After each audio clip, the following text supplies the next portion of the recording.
الحمد لله وكفى وسلام على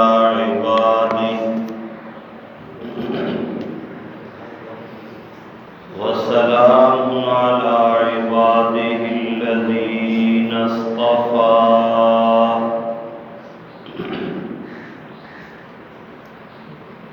خصوصا على سيد الرسل وخاتم الأنبياء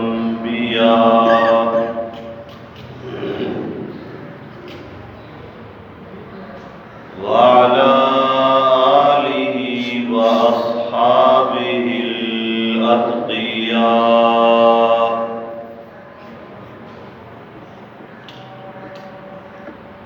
الذين هم خلاصة العرب العرباء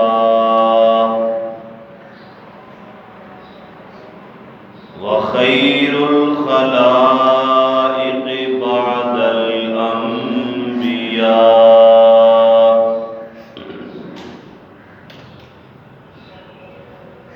أما بعد فأعوذ بالله من الشيطان الرجيم.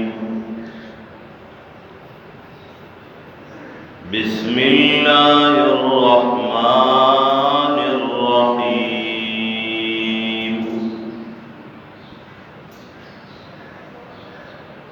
إنه من يشرك بالله فقد حرم الله عليه الجنة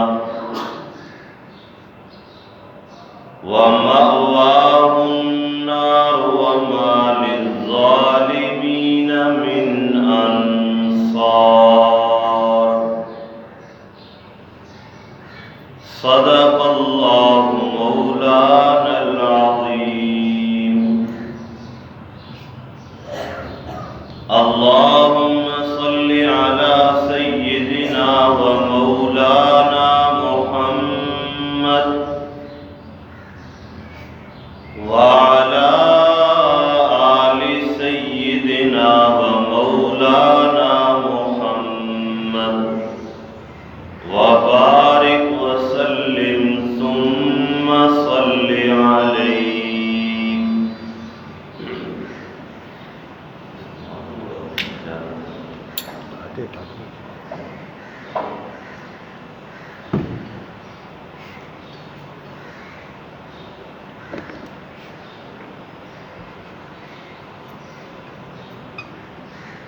قرآن مجید میں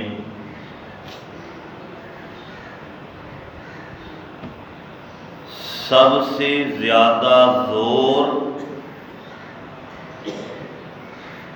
اور سب سے زیادہ دلائل اللہ نے مسئلہ توحید کے اس بات پر دیے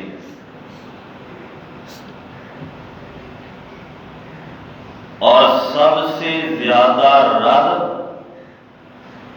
اور سب سے بڑا گناہ قرآن نے جسے قرار دیا وہ شرک ہے.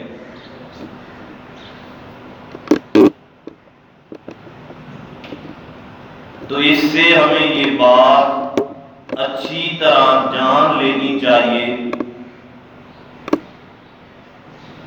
کہ سب سے بڑی نیکی قرآن کی روشنی میں توحید ہے اور سب سے بڑا گناہ، سب سے بڑا ظلم اور سب سے بڑا جرم وہ شرک ہے. ابو البشر سیدنا آدم علیہ السلام سے لے کر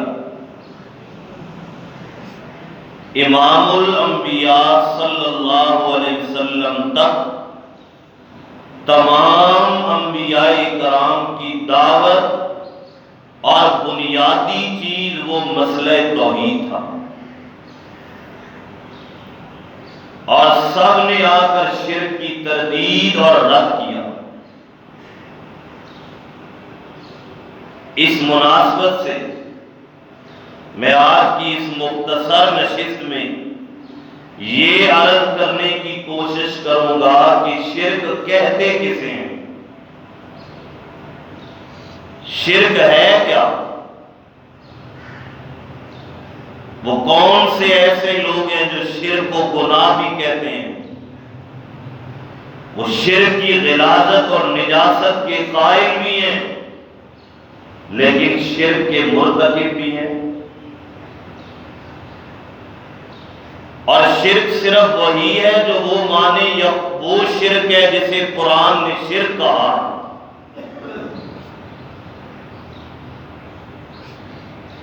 اگر اس کے معنی کو دیکھا جائے اور مطلب میں غور کیا جائے تو شرک کا معنی ہوتا ہے حصہ داری، شراکت۔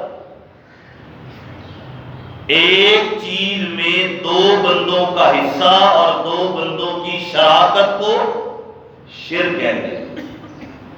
یہ لغوی مطلب۔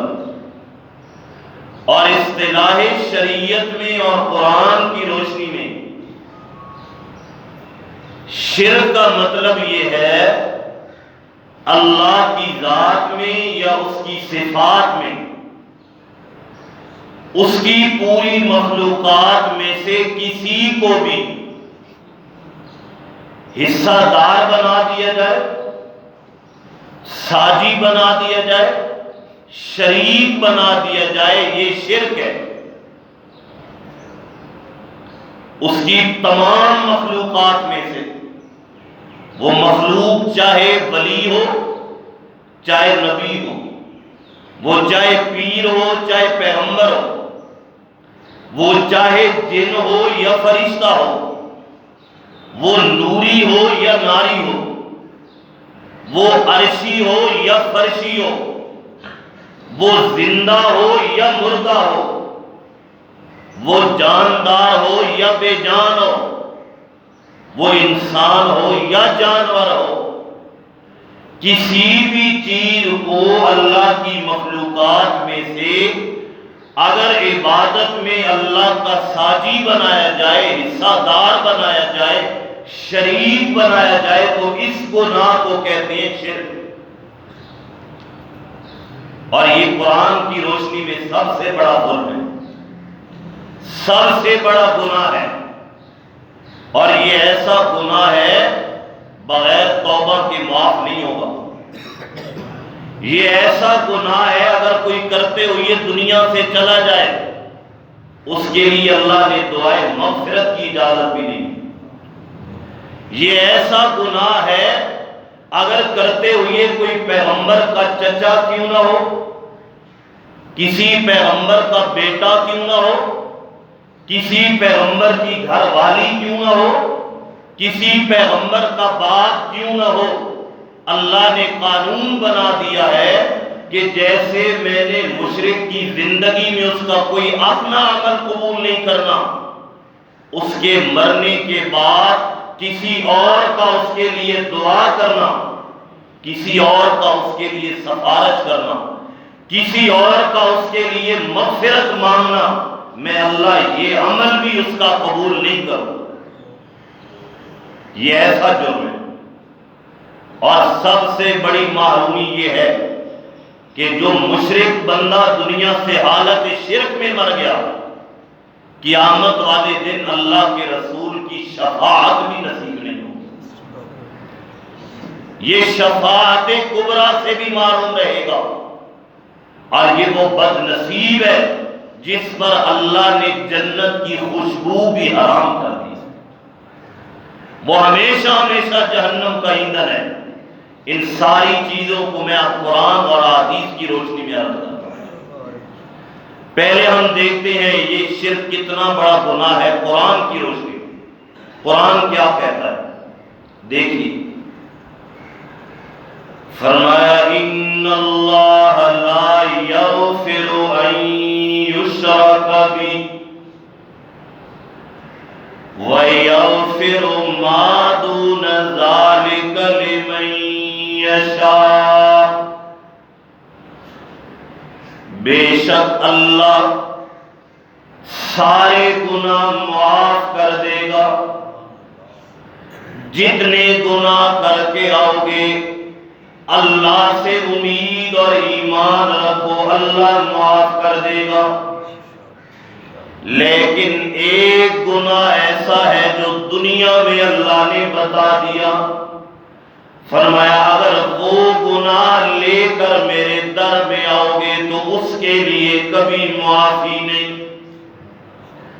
اور یہ گناہ کون سا ہے؟ فرمایا لا یغفر ان یشرک بہ، شرک والا گناہ، میری ذات اور میری صفات میں کسی اور کو حصہ دار سمجھنے والا گناہ، یہ ایسا گناہ ہے کہ اگر توبہ کے بغیر آ گئے تو میں اللہ کبھی معاف نہیں کروں گا۔ اور یہ ایسا گناہ ہے کہ لقمان حکیم اپنے بیٹے کو نصیحت کر رہے ہیں اور اپنی زندگی میں اسے بتا رہے ہیں، بیٹا ایک چیز تجھے بتا رہا ہوں، ایک بغاوت اور نافرمانی تجھے بتا رہا ہوں، اگر یہ بغاوت اور نافرمانی تجھ سے سرزد ہو گئی تو یہ سب سے بڑا جرم اور سب سے بڑا ظلم ہے۔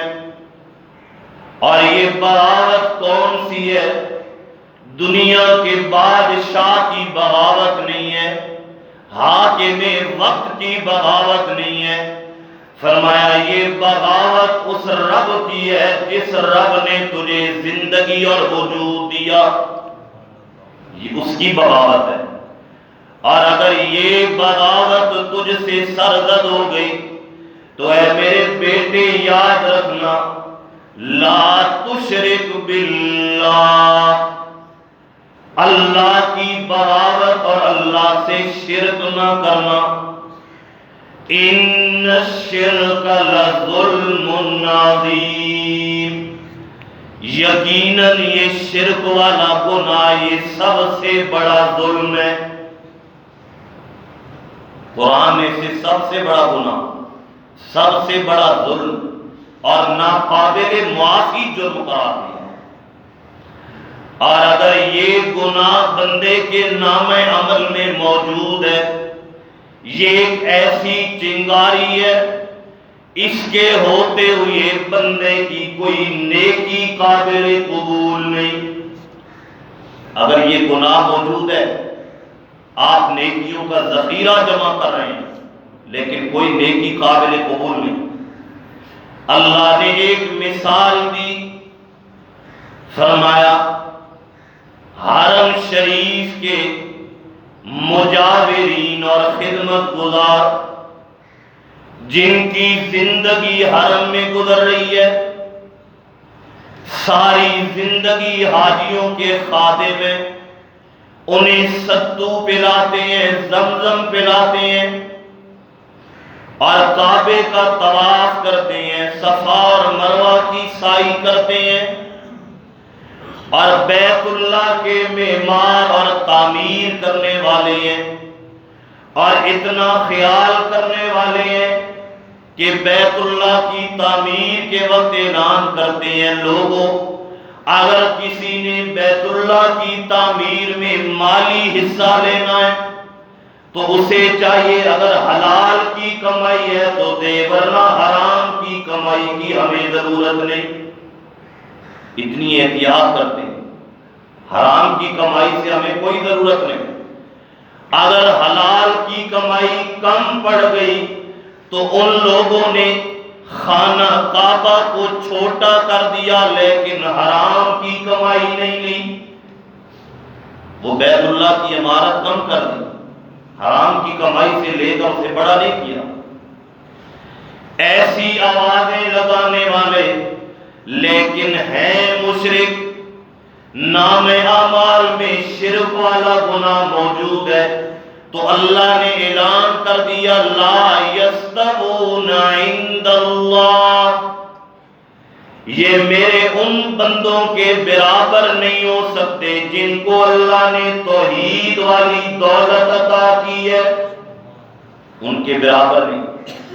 واللہ لا یہدی القوم الظالمین، اور ایسے ظالموں کو اللہ کبھی ہدایت عطا نہیں کرے گا۔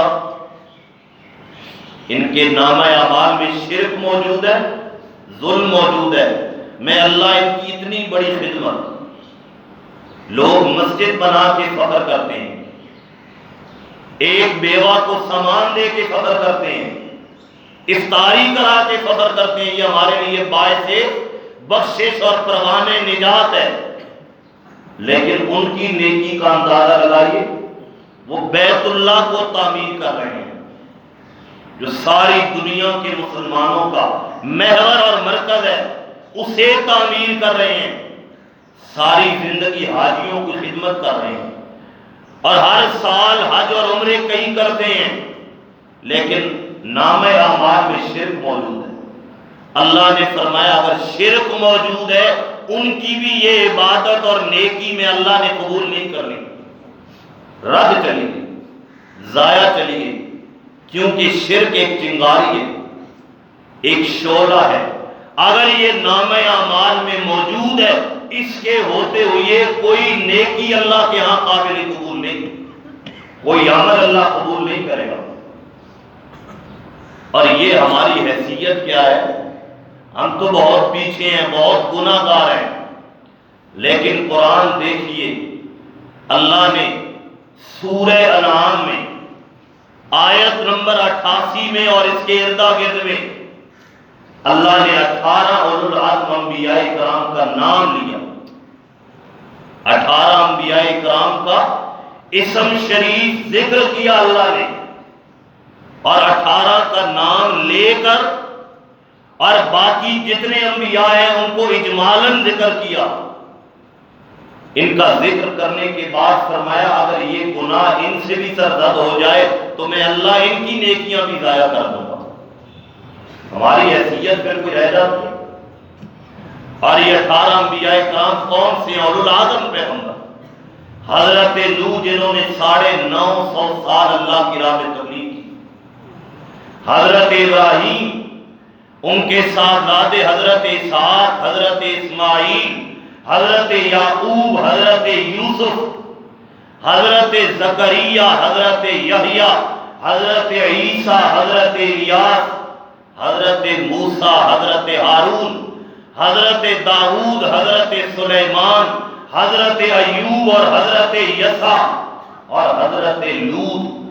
اللہ نے ان سب جلیل القدر اور اولو العزم انبیاء کرام کا نام لے کر اور آخر میں فرمایا یہ 18 بھی وَمِنْ آبَائِهِمْ، اور ان کے سارے بڑے بھی جتنے نبی گزرے ہیں، وَذُرِّيَّاتِهِمْ، اور ان کی نسل میں بھی جتنے نبی گزرے ہیں، وَإِخْوَانِهِمْ، اور ان کے بھائیوں میں سے بھی جتنے نبی گزرے ہیں۔ خلاصہ کلام کیا؟ اگر یہ ساری نبیوں کی جماعت بھی، یا اللہ کیا کہنا چاہتا ہے؟ فرمایا ذَلِكَ هُدَى اللَّهِ يَهْدِي بِهِ مَن يَشَاءُ، ان سب کو میں اللہ نے توحید کی طرف ہدایت دی ہے، ان سب کو میں نے رائے ہدایت دی، ان سب کو میں نے توحید کی سمجھ عطا کی۔ فرمایا اگر ان سب میں سے کوئی ایک یا یہ سارے اشرکو بالفرض والمحال شرک کر بیٹھتے ہیں، یہ شرک والا گناہ ان سے بھی سرزد ہو جاتا، تو فرمایا لَحَبِطَ عَنْهُمْ مَا كَانُوا يَعْمَلُونَ، ان کی بھی ساری زندگی کی محنت اور تبلیغ میں رد کر دیتا۔ انبیاء کرام کی دعوت، ان کی محنت، ان کی عبادتیں، ان کی ریاضتیں اگر ان سے بھی یہ گناہ سرزد ہو جائے تو میں اللہ ان سے بھی نبوت واپس لے کر ان کے بھی اعمال ضائع کر دیں۔ اس سے بڑی کوئی بات ہے؟ اس سے بڑا کوئی گناہ ہو سکتا؟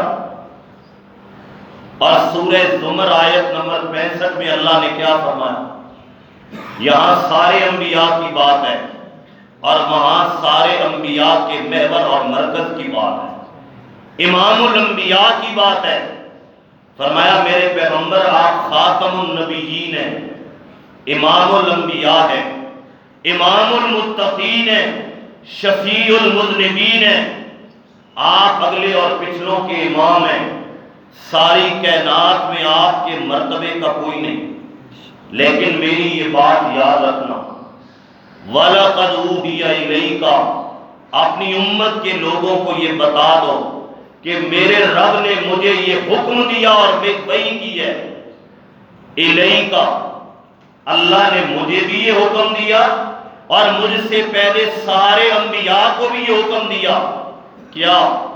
لَإِنْ أَشْرَكْتَ لَيَحْبَطَنَّ عَمَلُكَ وَلَتَكُونَنَّ مِنَ الْخَاسِرِينَ، اگر یہ شرک والا گناہ آج سے بھی سرزد ہو گیا تو میں اللہ آپ کے بھی سارے اعمال برباد کر دوں،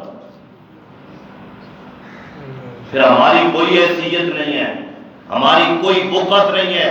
اگر اللہ اپنے ان جلیل القدر انبیاء کو یہ باتیں کر رہا ہے تو پھر ہمارے اوپر یہ قانون کیوں نہ لاگو ہوگا؟ اور ساتھ یہ بھی عرض کر دوں، انبیاء اکرام کی ذات وہ معصوم ہیں، گناہوں سے پاک ہیں، شرک تو بہت بڑا گناہ ہے، ان سے تو کوئی صغیرہ گناہ بھی سرزد نہیں ہوتا، یہ تو اکبر الکبائر ہے، ان سے تو کوئی صغیرہ گناہ کا صدور کوئی سوچ بھی نہیں سکتا، اللہ نے معصوم بنایا، لیکن یہ سمجھایا امت کو جا رہا ہے اور کہا انبیاء کو جا رہا ہے، انہیں مخاطب کر کے، انہیں وحی کر کے ان کی امتوں کو یہ درس دیا جا رہا ہے، اگر یہ معصوم ہونے کے باوجود بھی یہ کام کریں گے تو میں اللہ ان کے بھی اعمال برباد کروں گا، تم تو معصوم بھی نہیں ہو، تم تو محفوظ بھی نہیں ہو، تو اگر یہ کام کرے تو میں اللہ ان کے اعمال برباد کروں گا۔ پھر اگر یہ گناہ شرک والا کسی اور کے نام عمل میں آ جائے، پھر وہ اپنی نیکیوں پہ نازاں نہ ہو جائے، وہ یہ نہ سمجھے میں دنیا میں خدمت کر کے بخشا جاؤں گا، خدمت کرنے والے بہت گزرے ہیں، لیکن اللہ نے نام لے کر کہا یہ مشرک ہیں، یہ میرے باغی ہیں، میں ان کے نام اعمال میں جتنی نیکیاں ہیں وہ دنیا میں برباد کر کے انہیں بھیج رہا ہوں۔ آگے چلتے ہیں، یہ تو میں نے عرض کیا کہ شرک ایسا گناہ ہے، ایسی چنگاری ہے، اگر یہ نام اعمال میں موجود ہے تو نیکی کوئی بھی قابل قبول نہیں، لیکن اب سوال یہ ہے شرک ہے کیا؟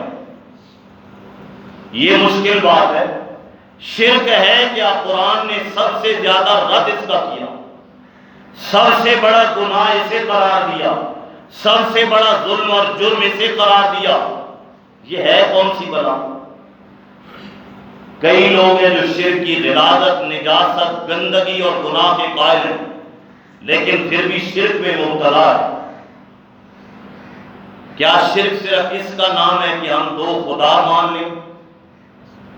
یہ شرک ہے؟ ہم کسی اور کے سامنے سجدہ کریں، یہ شرک ہے؟ اللہ کی ذات کے آگے جو اعمال ہوتے ہیں، جو عز و نیاز اور جو سجود و رکوع و قیام ہوتے ہیں، اگر کسی اور کے در پہ کیے جائیں، کیا صرف یہی شرک ہے؟ ہاں یہ شرک ہے، اور شرک کی اعلیٰ قسم ہے، سب سے بڑا شرک ہے، لیکن اس کا یہ مطلب نہیں کہ صرف شرک یہی ہے۔ ایک اور شرک کی قسم جو ہمارے معاشرے میں پھیلی ہوئی ہے اور بہت عام ہے، اور اس قسم کو شرک اور گناہ یہ ہم نہیں کہہ رہے، یہ کوئی اور دنیا کا بندہ نہیں کہہ رہا، اسے شرک قرآن نے کہا ہے۔ اور وہ قسم کون سی ہے؟ کہ اگر کسی اللہ کے علاوہ کسی اور کو غائبانہ پکارا جائے، اللہ کے علاوہ غائبانہ کسی سے مدد مانگی جائے، اللہ کے علاوہ غائبانہ کسی کے سامنے جھولی اٹھائی جائے، اللہ کے علاوہ غائبانہ کسی کے سامنے ہاتھ بلند کیے جائیں، اور نظریہ یہ ہو کہ میں جس سے مانگ رہا ہوں، جس کو پکار رہا ہوں، وہ میری پکار سنتا ہے، میرے حالات کو جانتا ہے، یہ شرک ہے۔ اور اسے شرک میں نے نہیں کہا، حوالہ آپ نوٹ کیجئے، آپ نے ذہن میں نقش کیجئے، اور گھر جائیے، قرآن اٹھائیے، 22واں پارہ کھولیے، سورہ فاطر دیکھیے، اور سورہ فاطر کی آیت نمبر 13 اور 14 کا صرف ترجمہ پڑھیے۔ کوئی تفسیر نہ اٹھائیے، کوئی تشریح نہ پڑھیے، سورہ فاطر کی آیت نمبر 13 اور 14 یہ کھول کے ان کا ترجمہ پڑھیے۔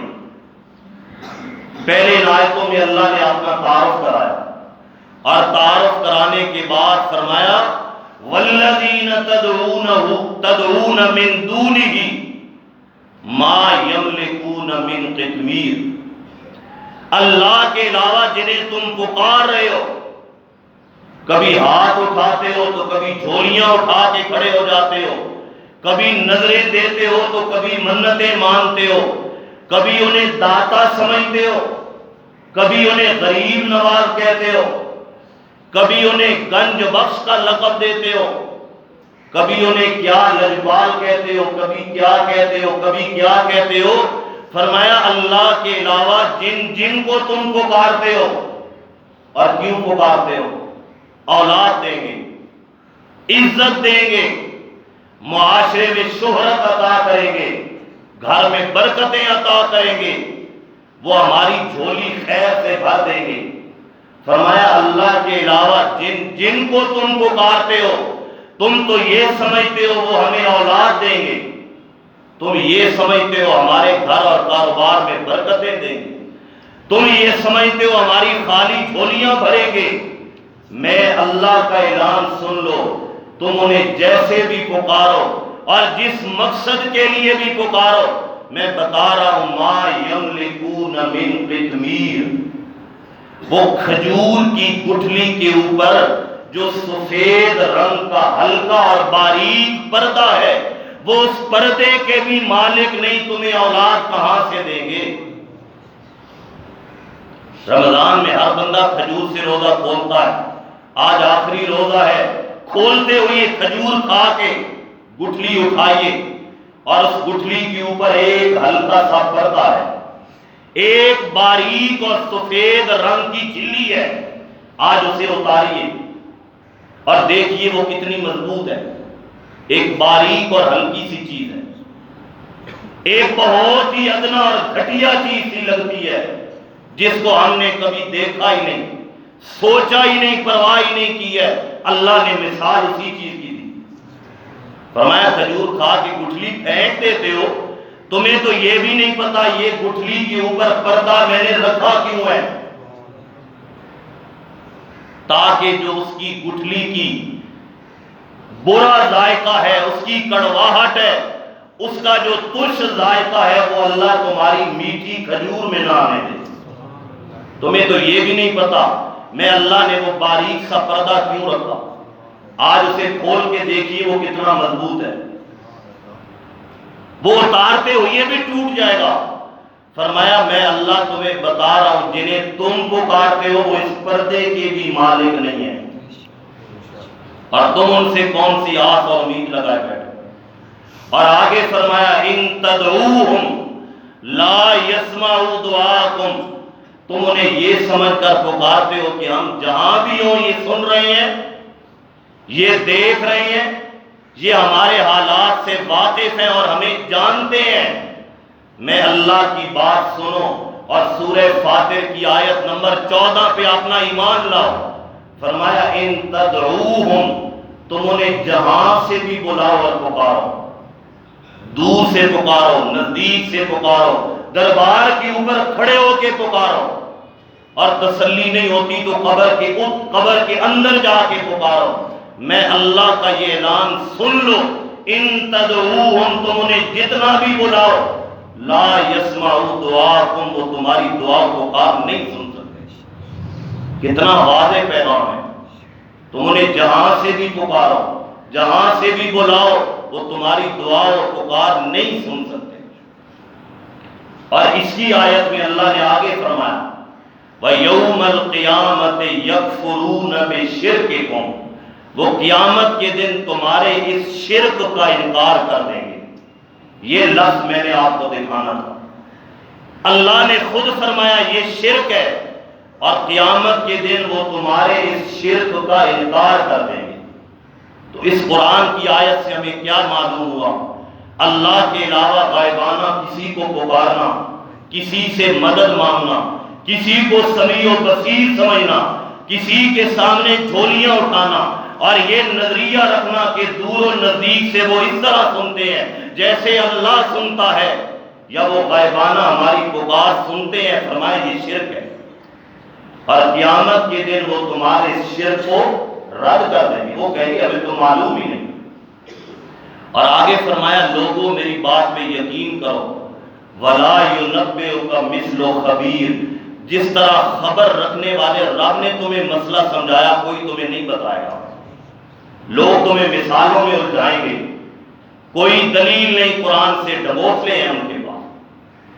اب دیکھیے ایک طرف قرآن ہے اور دوسری طرف کیا ہے جی، اللہ سے ملنا ہو تو درمیان میں واسطے تو ڈالنے پڑتے ہیں کیونکہ اللہ بہت بڑا ہے۔ اگر دنیا کے افسر بادشاہ اور بڑے عہدیدار کو ملنا ہو تو چپڑاسی کی منتیں نہیں کرنی پڑتی۔ اب مثال دیکھیے، کبھی یہ بھی سوچا ہے اگر وہ افسر آ کے تمہیں خود کہے جو ضرورت ہے مجھے بتا، تو چلا جائے گا چپڑاسی ڈھونڈنے کے لیے کہ نہیں میں صاحب آپ کو نہیں بتاؤں گا، میں پہلے چپڑاسی لاتا ہوں وہ آپ کو بتائے گا؟ وہ کہے گا بدبخت میں افسر ہوں، حال میں نے کرنا ہے، میں جو کہہ رہا ہوں مجھے بتا۔ تو پھر تو چپڑاسی ڈھونڈتا کیوں ہے؟ چلا جا، تو نے میری وقت اور عزت نہیں ہے۔ تو میرا رب خود کہتا ہے ادعونی استجب لکم، میں موجود ہوں مجھے بلاؤ، میں سن رہا ہوں، کیوں دوڑتے ہو؟ وَلَقَدْ خَلَقْنَا الْإِنسَانَ وَنَعْلَمُ مَا تُوَسْوِسُ بِهِ، تم نے کب سے یہ عقیدہ بنایا کہ میں اللہ دور ہوں؟ پہلی بھول تو تمہیں یہیں سے ہو گئی، اللہ دور ہے، اللہ دور ہے ہی نہیں۔ فرمایا وَنَعْلَمُ، میں تمہاری شاہ رگ سے زیادہ قریب ہوں، اور تمہارے دل میں جو خیالات آتے ہیں، جو وسوسے آتے ہیں، وہ تمہیں بعد میں معلوم ہوتے ہیں، میں اللہ کو پہلے معلوم ہوتے ہیں۔ یہ تم نے کب سے سوچا ہے کہ اللہ دور ہے؟ اللہ دور ہے ہی نہیں۔ اس وجہ سے 14ویں پارے میں اللہ نے کیا فرمایا؟ لوگوں لا تضربوا للہ الامثال، اللہ کے لیے مثالیں نہ دیا کرو، یہ گناہ پر گناہ ہے، شرک پر شرک ہے۔ ان اللہ یعلم وانتم لا تعلمون، یہ مثالیں جو تم دیتے ہو اللہ سب کچھ جانتا ہے لیکن تمہیں کسی شے کا علم نہیں۔ اگر دلیل لانی ہے تو قرآن کے مقابلے میں قرآن لاؤ، قرآن سے کوئی دلیل رد نہیں، قرآن سب سے بڑی دلیل ہے۔ اور آخر میں یہ بات آخری عرض کرتا چلا، یہ شرک والا گناہ ایسا خبیث اور گندا گناہ ہے کہ جو سب سے بڑی آس اور امید ہم گناہ گاروں کو ہوتی ہے اللہ کے رسول کی شفاعت والی، شفاعت کبریٰ والی۔ یہ مشرک کو شفاعت کبریٰ اور بڑی سفارش بھی نصیب نہیں ہوگی۔ صحاح ستہ کی حدیث ہے، مسلم میں ہے، ابن ماجہ میں ہے، بخاری میں ہے، اور کئی بڑی بڑی کتابوں میں یہ حدیث ہے۔ اللہ کے رسول نے فرمایا لِكُلِّ نَبِيٍّ دَعْوَةٌ مُسْتَجَابَةٌ، ہر نبی کو اللہ نے ایک ایسی دعا دی ہے اپنی امت کے لیے کہ میرے پیغمبر جب بھی یہ دعا اپنی امت کے لیے مانگو گے میں اللہ قبول کروں گا۔ ہر نبی کو اللہ نے وہ دعا دی اور مجھے بھی اللہ نے وہ دعا دی۔ فرمایا فَتَعَجَّلَ كُلُّ نَبِيٍّ دَعْوَتَهُ، ہر نبی نے وہ دعا مانگنے میں جلدی کی ہے۔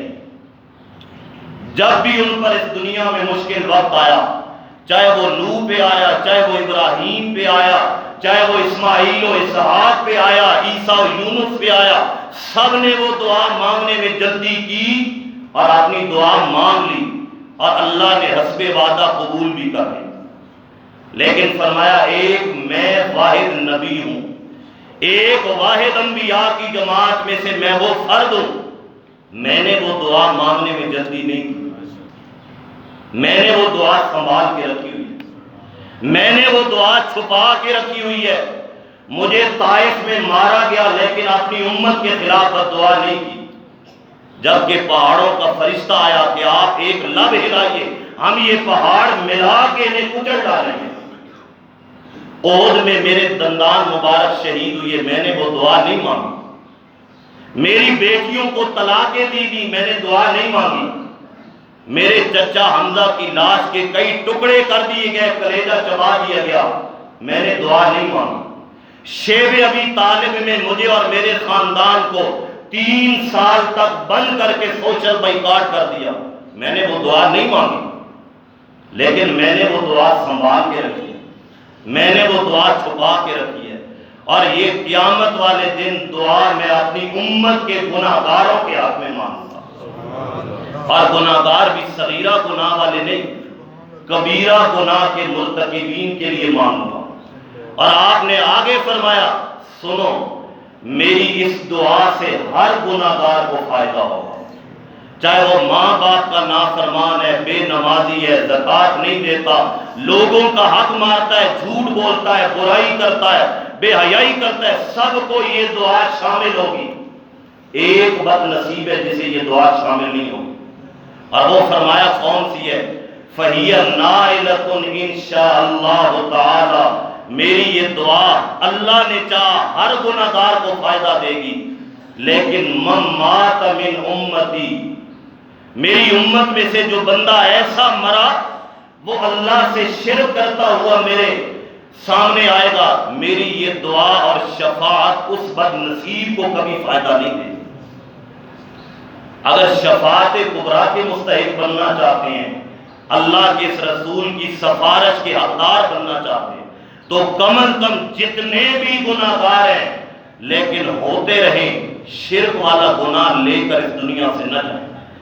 آپ صلی اللہ علیہ وسلم نے فرمایا جو آدمی اس حال میں مرا کہ اس کی آخری گفتگو اور آخری کلام تھا لا الہ الا اللہ، فرمایا اگر یہ آخری کلمہ ہوا تو مرتے ہی جنت میں چلا جائے گا۔ دعا اللہ ہم سب کو عمل کرنے کی توفیق عطا فرمائے۔